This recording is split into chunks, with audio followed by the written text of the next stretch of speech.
Hey guys, welcome to Reds Projects. Haven't made a video for a while. I haven't really been doing much, been a bit lazy. But one thing I have been doing is collecting parts and motors. And what we have here is a 5.3 LM7 Gen 3 motor. That's an LQ4 block. They're LS3 heads, 821 heads. And that's an S475 China copy eBay turbo type deal. So got a lot to talk about, but before I talk about these two, let's just talk about the LS1 that's currently in my ute first. All right, so this is the little LS1. It's got cam in it and valve springs, and that's it. Standard pistons, rods, everything. It's just cam and valve springs. This thing is a fun little motor. I try to drive this thing like once a week if I can. Got 2 stages of nitrous on it.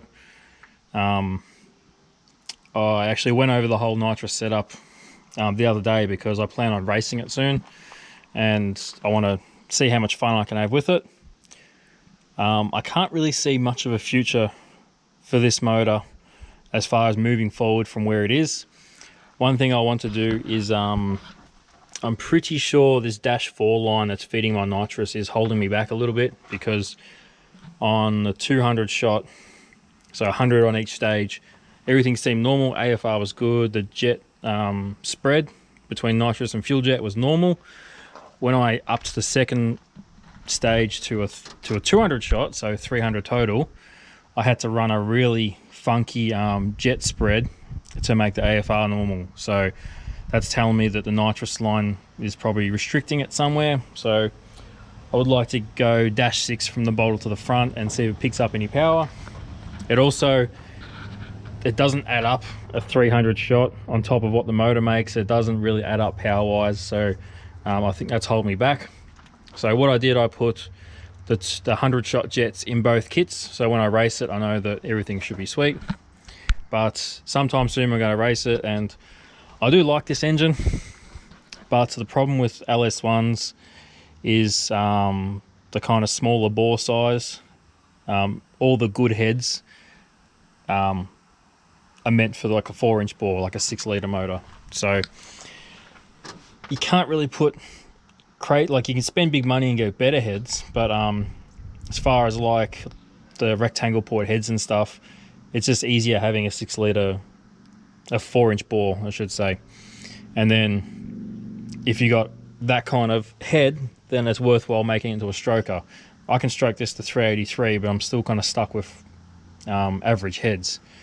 So as much as I want to build this motor and make something that makes 400 kilowatt and then spray nitrous on top of that, it's just a very expensive way, and it's not really the best way in my eyes. So when I move away from this, I might just sell this motor off. It's a good running motor. It's fresh. It's got fresh bearings and rings and everything in it, and it might be better just to pluck this out, sell it, get the money, and put it into the other stuff.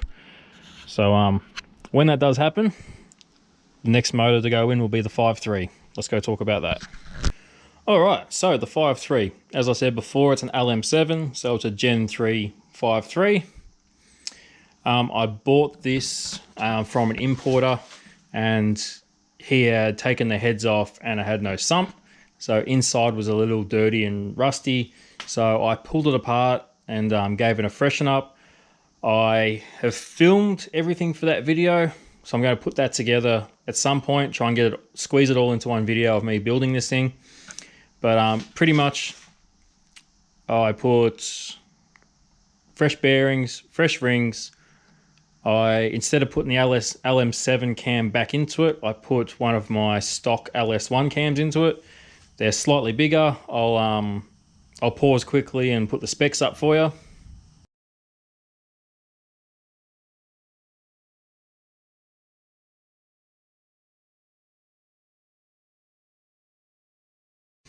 So I had the cam just sitting around, so I figured I might as well put it in. It's a free upgrade. And I put pack 1218 springs in it for just to suit the boost it's probably going to see. So bearings, rings, LS1 cam, valve springs. So Very, very basic, simple setup. I haven't got a whole lot of money tied up into this thing.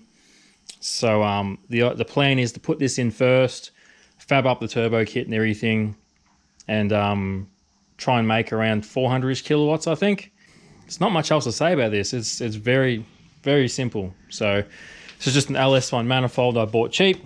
I might run that. I might put an elbow on my Carby manifold and run that instead, because that manifold's got the holes for the injectors, but I've just put Welsh plugs in them. So I can just knock the Welsh plugs out and buy the rails and make that an injected manifold. So got options, and yeah, either way, this is together, and short of putting a few accessories on here and there and a balancer on that, it's ready to go. So don't know if it's going to be this year. I'd like to do it this year at some point, but yeah, I want to get a good amount of fun out of the LS1 before I pull it out and put this in and start going silly.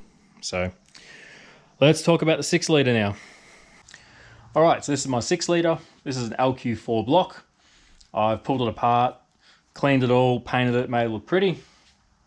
These are 821 rectangle port heads. They're much better than the cathedral port heads that you'd normally find on a Gen 3 6 litre. So I'll go run those. The plan for this is to keep it stock stroke, so standard crank. And for piston and rods, I'm going to run these guys. They're out of an LY6. I originally bought these just for the rods, and I was going to put some nice forged pistons on top. But when I got them, I seen that these pistons have had very, very little use. You can see how fresh they are, and there's a little bit of scuffing on the sides, but even the rings aren't bed in yet. So I messaged the guy and asked him, I said, hey, you know, what's the deal with these? They look brand new. He said they came out of an LY6 crate motor, never been run before. So after seeing them, I'm just going to gap the rings to suit these bores and drop this piston and rod assembly into that. So what I'm effectively doing is turning my Gen 3 6 litre into a Gen 4 LY6. I'm running Gen 4 pistons and rods.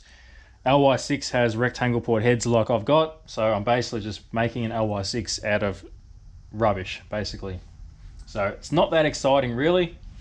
I'm going to put a decent cam in it, probably not as big as the one that's in the LS1, but something decent. I'll spend some money and get some good push rods, good lifters, the good trunnion upgrade, good valve springs, so all the valve trains are really nice. I'll get some head studs for it, good gaskets, and yeah, this is going to be the good motor. So I'm going to take my time, spend a bit more money on this thing, and this is going to be the nice big horsepower motor. So still very basic, still got all GM components, so it's not that exciting really. It's not a stroker, it's nothing too exotic, but this thing with Gen 4 rods and those heads and that should be able to make a good amount of power. So the plan is, once I'm finished with the 5.3, I feel I've achieved as much as I can, then I take that out, drop this motor in, and maybe go bigger on the turbo or whatever, and step up the power once again. So that's pretty much it, nothing too exciting. Before we finish up, we'll have a quick look at that turbo. All right, so let's talk about this turbo for a second. This is a China copy of a BorgWarner S475. So it's a 75mm compressor wheel. It's got an 88mm turbine wheel, T6, big large housing, and this should be pretty good for the 5.3. On the 6 litre, I might run into back pressure issues with the exhaust side of it. So what a lot of people will do is go for a bigger, well, bigger in general, bigger compressor and bigger turbine. Matt over at Sloppy Mechanics ran a 8092 of this style turbo, but 80mm compressor, 92 turbine wheel on a 6 litre, and had pretty good back pressure to boost ratio. It was pretty much 1-to-1 up to like 20 pounds. So when I change from the 5.3 to the 6 litre, I might look into something like that. But for the 5.3 litre, this should work pretty good. And being a BorgWarner S400 chassis, there's a lot of different options with compressors and turbine housings and everything. So just getting this to start with will make life easier later on. Also, one thing I nearly forgot to mention, when I go EFI and put a turbo on it, I'm going to run it on a Terminator X computer. So I bought this a little while ago from Summit. I'm very excited to use this. I played with the software a lot. I see a lot of people using it, and I'm very excited to try it out, and it just looks so easy. All right, that's pretty much it. Got the cheap 5.3 going in first, and the nicer, more expensive 6 litre going in after. This will all probably happen late this year, maybe early next year. I want to have fun with the LS1 first. I want to race it, spray it a lot, learn a lot, and just enjoy the car a bit. So yeah, probably end of this year, I'll drop the 5.3 in, start fabbing up some the turbo stuff, and making it all work. So exciting times ahead. Thank you very much for watching, and I'll see you next time.